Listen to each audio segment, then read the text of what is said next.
Hey there, Pride fans. Welcome to another edition of the WB Mason Coach Report right here at GoHofstra.com. Dan Savarino, Dennis Papadatos, the head coach of the Hofstra Pride Wrestling team. And coach, coming off the Cliff Keen Invitational out in Las Vegas, the big story obviously was Cody Ruggiero ends up placing 5th in the tournament. Overall, how do you think the team did out there? We had some highs and we had some lows. Cody was the number 3 seed. So taking 5th was not, what we expected. The rankings came out, he dropped 5 spots for it. That's what happens, you lose to unranked kids, and I didn't like one of the kids that's ranked over him because we beat him and we lost to him. But Cody wrestled well. I'm not knocking him, just saying we expected Cody to win that tournament, and he took 5th. So, and we'll keep working and we'll keep adjusting, and Cody will be ready in March. Jamel suffered an injury pretty early, and not a horrible one, but it knocked him out of the tournament. And he beat 2 guys in the quarterfinals.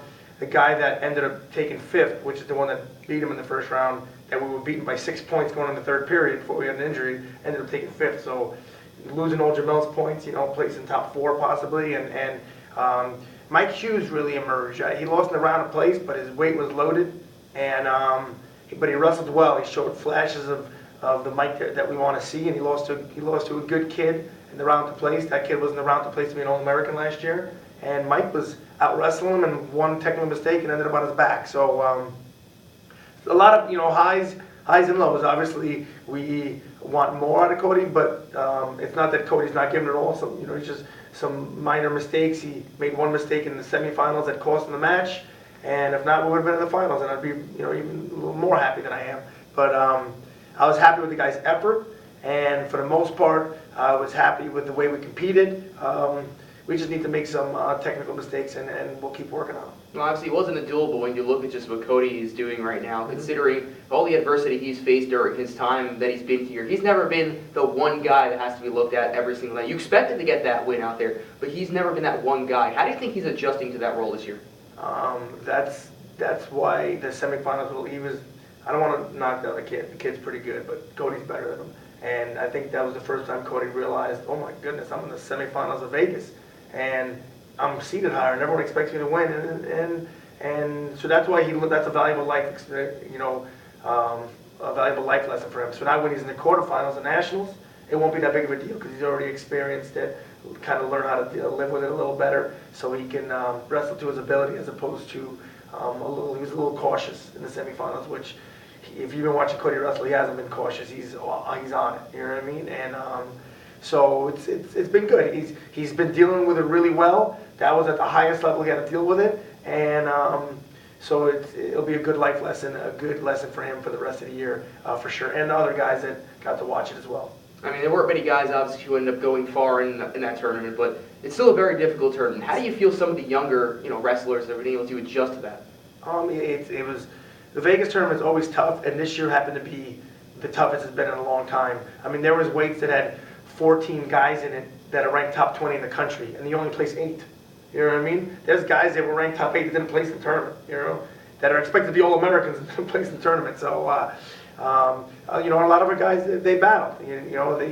Some of the guys that, young guys were unseeded, and they drew the number 2 kid in the country right away.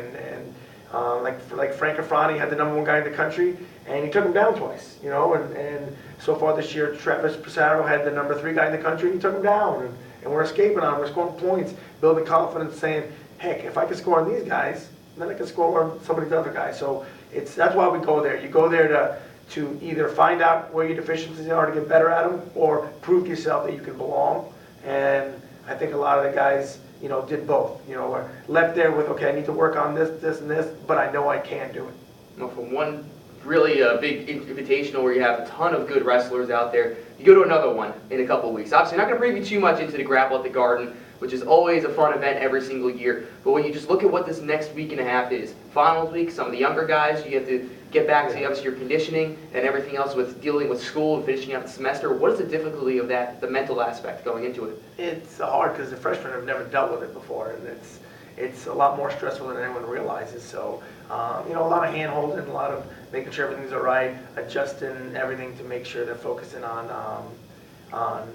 schoolwork right now, and just trying to get our training in while they're focusing in on school. There definitely is a shift, I think most coaches do, on really, keeping the status quo in wrestling and really bunkering down on academics right now. Not that you don't bunker down all year, but right now is really like, hey, make sure this is taken care of. Make sure you feel good. Make sure you're rested for your test. And so it's, but I mean, we're going to train and we have our practice time and we situate it around the best time for everybody and the best time for individuals. So it's definitely a tall task, but it's not a task that anyone else in the country doesn't have to do. And it's actually kind of nice that we don't have competition this weekend because we can get through, guys getting ready for finals, and then there's a plan. I don't want to give everyone the plan that we got going on, but I'm pretty excited about it. Well, it's a secret plan right now with Grapple the Garden next week, and of course we'll be back and talking to him next week as well. I'm Dan Savarino with Dennis Papadatos. Thanks for joining us. We'll catch you next week. We miss you, Mark.